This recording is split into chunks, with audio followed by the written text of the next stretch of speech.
C'est l'histoire d'une femme à qui la vie parfaitement imparfaite l'a transformée en ce qu'elle est aujourd'hui.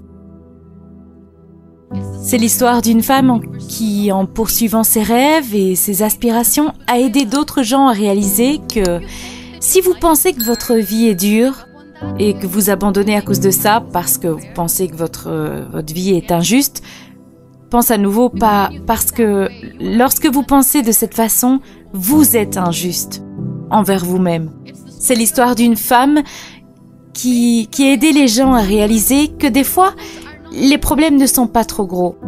Nous sommes trop petits parce que nous sommes pas capables de les gérer.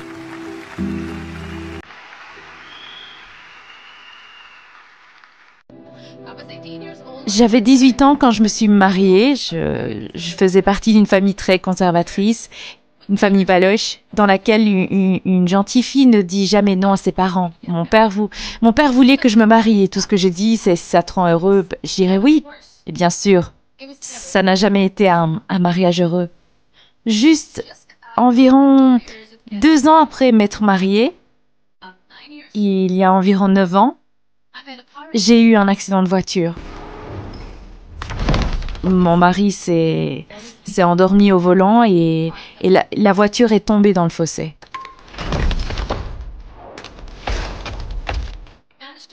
Il a réussi à sortir et se sauver. Je suis heureuse pour lui, mais je suis restée dans la voiture. J'ai eu énormément de blessures. La liste est un peu longue, mais n'ayez crainte, je vais parfaitement bien maintenant.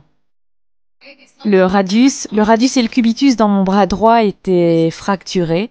Mon poignet était fracturé, mon épaule et ma clavicule étaient fracturées. Toute ma cage thoracique était fracturée et à cause de mes blessures à la cage thoracique, mon poumon et mon foie étaient intégralement touchés. Je pouvais pas respirer, j'ai perdu le contrôle sur ma continence urinaire. C'est pour ça que je dois porter un sac partout où je vais. Mais ces blessures m'ont complètement changé moi et ma vie. 3 de mes vertèbres étaient totalement détruites et j'étais paralysée pour le restant de mes jours. Beaucoup de gens sont venus me secourir, ils m'ont donné les premiers secours, ils m'ont tiré en dehors de la voiture et lorsqu'ils m'ont retiré de la voiture, j'ai eu une section complète de ma moelle épinière.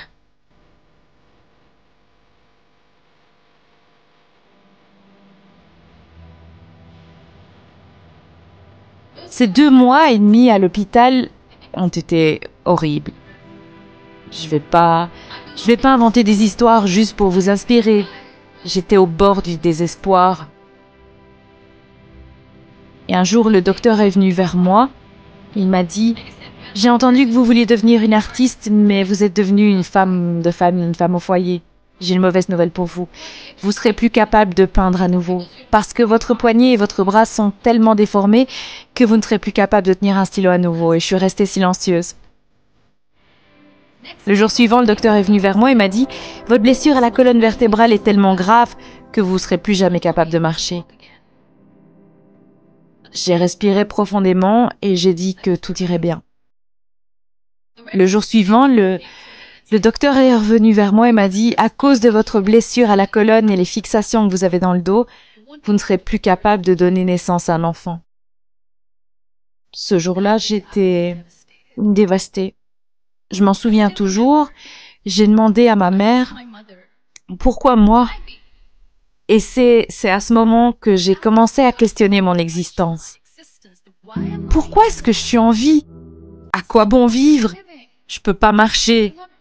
Je peux pas peindre, ok? Mais je peux pas être une mère.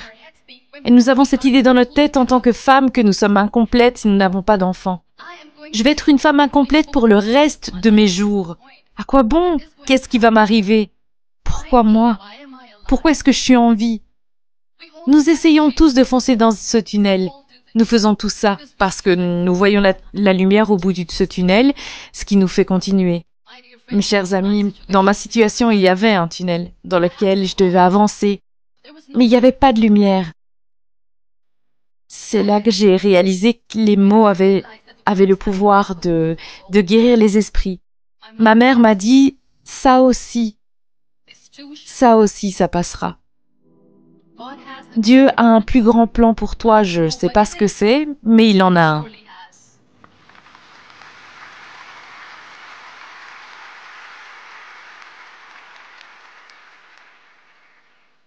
Un jour, j'ai demandé à mes frères, je sais que j'ai une main déformée, mais j'en ai marre de regarder ces murs blancs dans ces hôpitaux et de porter ces robes blanches.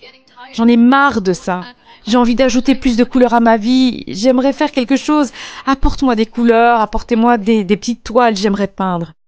Donc le premier tableau que j'ai fait, c'était sur mon lit de mort, où j'ai peint pour la première fois. Ce n'était pas seulement une pièce d'art ou seulement ma passion, c'était ma thérapie. Quelle magnifique thérapie c'était. Sans le moindre mot, je pouvais peindre ce que j'avais sur le cœur, je pouvais peindre mon histoire. Les gens avaient l'habitude de venir et de dire quel joli tableau, tellement de couleurs. Personne ne pouvait y voir le chagrin. J'étais la seule à le voir. Et ensuite, j'ai été libérée. Je suis rentrée à la maison.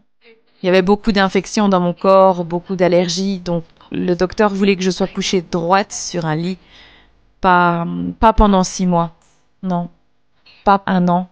Mais pendant 2 ans. J'étais clouée au lit. Enfermée dans cette pièce, regardant par la fenêtre, écoutant les oiseaux chanter. Et pensant que peut-être un jour on ira dehors avec la famille pour apprécier la nature. Et c'était à ce moment que j'ai réalisé à quel point les gens sont chanceux. Mais ils le réalisent pas. Après 2 ans et 2 mois et demi, quand j'étais capable d'être complètement assise sur une chaise roulante, ça a été le jour de ma renaissance. J'étais une personne complètement différente, je m'en rappelle encore. Le jour où je me suis assise dans la chaise roulante pour la première fois, sachant que je ne pourrais jamais la quitter, sachant que je ne serais pas capable de marcher pour le reste de mes jours, je me suis regardée dans le miroir et je me suis parlé. Je me rappellerai toujours de ce que j'ai dit. Je peux pas attendre qu'un miracle arrive et me fasse marcher. Je peux pas aller m'asseoir dans le coin de la pièce pour pleurer sur mon sort et mendier de la pitié. Parce que personne n'a le temps, donc je dois m'accepter comme je suis et le plus tôt sera le mieux. Donc je me suis mis du rouge à lèvres pour la première fois.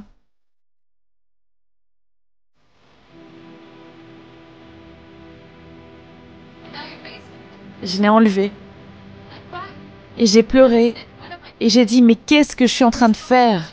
Une personne sur une chaise roulante ne devrait pas faire ça. Qu'est-ce que les gens diront? Nettoie ça. J'en ai remis. Mais cette fois, je l'ai mis pour moi. Parce que je voulais me sentir parfaite depuis l'intérieur.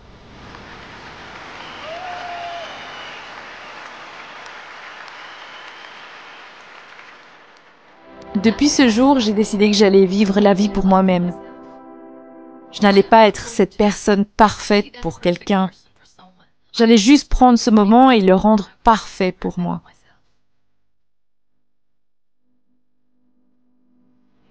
Je ne serais plus capable d'être mère et ça a été dévastateur pour moi. Mais ensuite, j'ai réalisé, il y a tellement d'enfants dans le monde, tout ce qu'ils veulent, c'est d'être acceptés, donc il n'y a pas de sens à pleurer. Vas-y, adopte-en un. C'est ce que j'ai fait.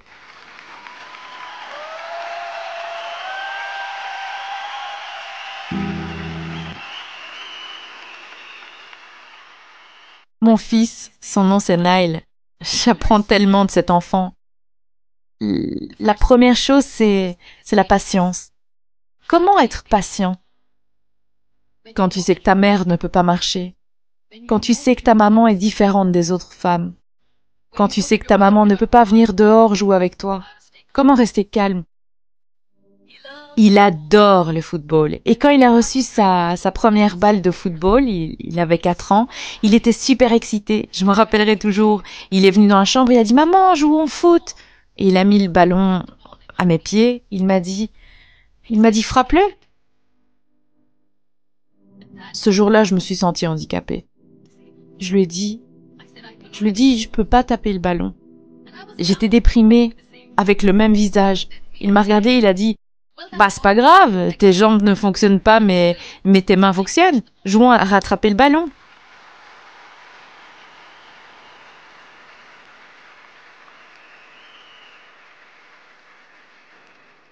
Vous savez, ce jour, il m'a fait réaliser que lorsque vous pensez que votre verre est à moitié vide, arrêtez, votre verre est à moitié plein aussi.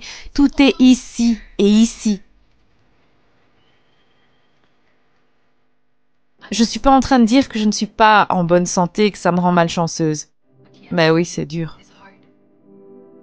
C'est dur quand je dis que je ne peux pas marcher. C'est dur de dire que je dois porter ce sac. Ça fait du mal, mais je dois continuer à aller de l'avant. Parce que ne jamais abandonner est la bonne façon de vivre. Toujours. Donc je vais terminer mon discours sur cette note. Vivez votre vie pleinement. Acceptez-vous comme vous êtes. Soyez gentil avec vous-même. Soyez gentil avec vous-même, je le répète. Soyez gentil avec vous-même. Seulement ensuite, vous pourrez être gentil avec les autres. Aimez-vous vous-même et partagez cet amour. La vie sera dure, il y aura des tourments, il y aura des tests, mais cela ne vous rendra que plus fort. N'abandonnez jamais. Le vrai bonheur se cache pas dans l'argent, ou le succès, ou la célébrité. J'ai tout ça et je n'en ai jamais voulu. Le vrai bonheur se cache dans la gratitude. Donc soyez reconnaissants, soyez vivants et vivez chaque moment. Merci beaucoup tout le monde. Merci.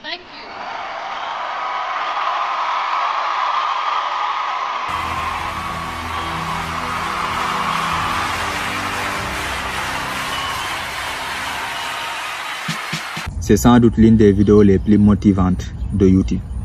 Et je t'invite à la partager massivement avec les autres parce que ça peut changer des vies. Nous vivons dans un monde où la majeure partie des gens, ils sont ingrats. Ils sont ingrats. Ils pensent même que Dieu n'est pas juste envers eux, alors que non. Regarde autour de toi et tu verras des gens qui n'ont pas ce que tu as. Pourtant, ils sont heureux. Pourquoi? Parce qu'ils pratiquent la gratitude. Ils pratiquent la gratitude. Tu es en train de regarder cette vidéo, ça veut dire que tu as une connexion Internet. Il y a des gens qui n'ont pas accès à l'Internet. Ça veut dire que tu peux voir.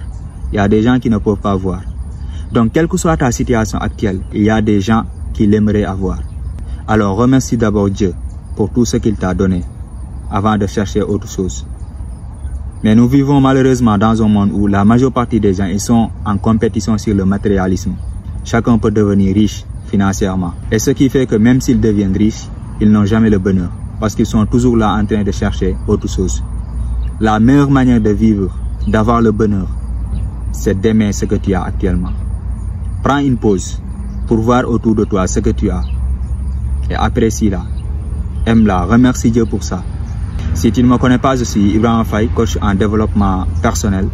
Dans ma chaîne, je parle de l'entrepreneuriat, de l'investissement, mais surtout, je parle du développement personnel. Si cette thématique t'intéresse, je t'invite à t'abonner, d'activer la cloche de notification et comme d'habitude, on avance ensemble. Merci.